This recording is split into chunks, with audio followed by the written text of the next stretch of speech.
তো সেদিন চলে গেছিলাম এক্সাম দিতে মালদায়। তো গিয়ে কি কি করলাম চলো তোমাদের সাথে শেয়ার করি। তো hi and welcome back to my tele blog. তো চলে গেছিলাম হন্তদন্ত হয়ে ট্রেন ধরতে, আর গিয়ে দেখি একদম ফাঁকা। দেখে তো একটু ভয়ই লাগছিলো, তারপরে দেখি ঘড়িতে বাজে 5টা, মানে ট্রেন আমাদের 5:30টায়, তো আমরা অনেকটাই আগে। তারপরে ট্রেনে উঠে একটু চুটুর পুটুর খেয়ে নেমেও পড়লাম। তারপরে চলে আসলাম ওয়েটিং রুমে, তাও আবার এসিতে, 2 ঘন্টার জন্য। টিকিট লেগেছিলো, এমনি এমনি তো আর আসিনি।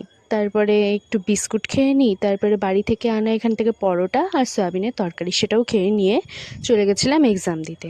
তো এক্সাম দিয়ে বেরিয়ে আবার এখানে নিয়ে নিয়েছিলাম এই সব খাবার, যেগুলোর মধ্যে একটাও খাবার ভালো ছিল না, মানে খেতে ইচ্ছে করছিল না মিষ্টি জাতীয়। তো শেষে একটা ডিম সেদ্ধ খেয়ে আবার ট্রেনে উঠে পড়ি। তো ট্রেনে উঠে সেদিন যাওয়ার সময় যেন ফাঁকা ছিল, তেমন আসার সময়ও ফাঁকা ছিল।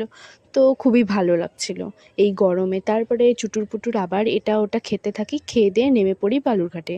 আর ট্রেনটা এত ফাস্ট ছিল যে তাড়াতাড়ি চলে আসি। তো রাত্রেবেলা আবার পিসি বাড়ি থেকে ভোগ নিয়ে আসে, সেটাই খেয়ে নিই। তো আজকের মতো টাটা, বাই।